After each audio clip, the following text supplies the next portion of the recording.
Okay, so diving back into audiences we need to be creating. I just came up with a small list of audiences that you should be creating and as custom audiences, saved audiences, and even creating lookalike audiences based off them as they grow.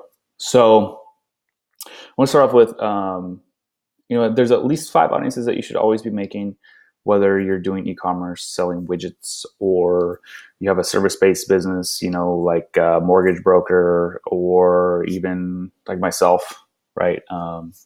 And I try to look for B2B agencies or B2B companies and things like that. What you really got to focus on is there's 3 main ones altogether. That's all website visitors. Um, Returning site visitors are huge, right? Because that means that they're warm. Usually, if you come back to a site multiple times, there's a huge indicator there, right? If they visited specific pages, i.e., for e-commerce to be product pages, specific products you're trying to have a sale going on, or something big, or anything like that, just to kind of even if you have like a tripwire or something like that, so you can kind of segment off of that. Lead form pages, pricing pages, things like that, where people would go to get more information, do the research before they committed. Those pages are key, right? The 2 bigger ones, obviously, add to cart is huge.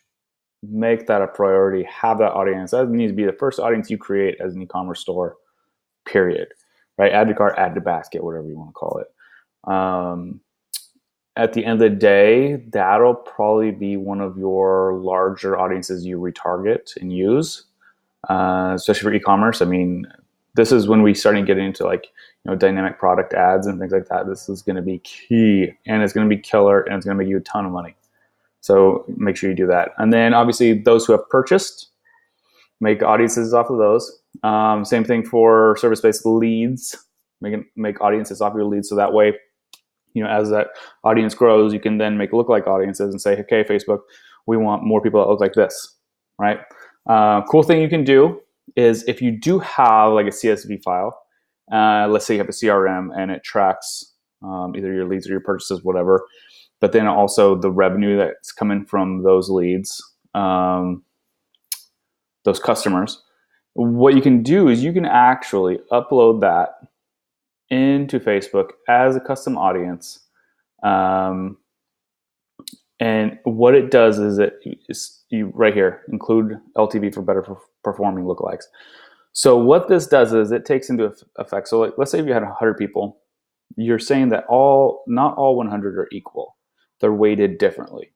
And the weights are based on the total revenue gained from those specific people. So then what it's going to do is it's going to weight. I know I'm getting into statistics here, but basically, if you say you have 100 people and you say, Facebook, I want to find more of these 100 people, it's going to evenly break down the 100 people into a group and say, these are the kinds of folks we're looking for. Let's go out and find them. Now, if you have it based on LTV, you'll have a customer that may give you $1 and a customer that may give you 10,000. So then they're going to weight those two differently, right? So you may not necessarily want more of those $1. Of course, you would love people to pay you, but at the end of the day, you would love more of those 10,000.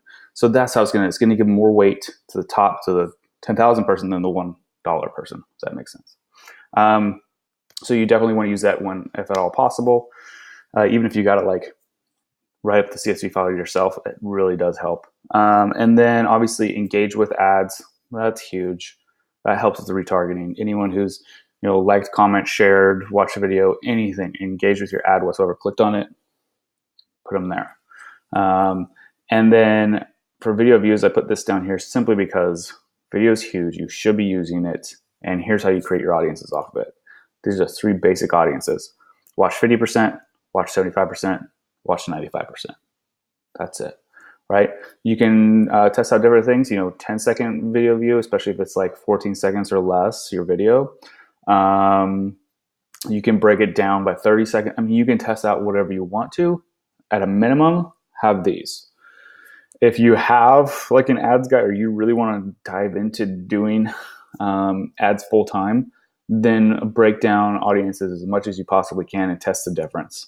You may see that you might overcomplicate things, but it's good to experience that and experience like the difference in all these different audiences and what you can do with them, especially if your message is tactical across the board. Then you know if they've gone to the website, they've seen this. If they've gone to this page, they've seen that, but they haven't seen these messages yet. So then I'm going to retarget all those folks and give them a different message, different offer, or just continue that storyline on down the line. And we'll get more into that when we talk about retargeting here in a bit.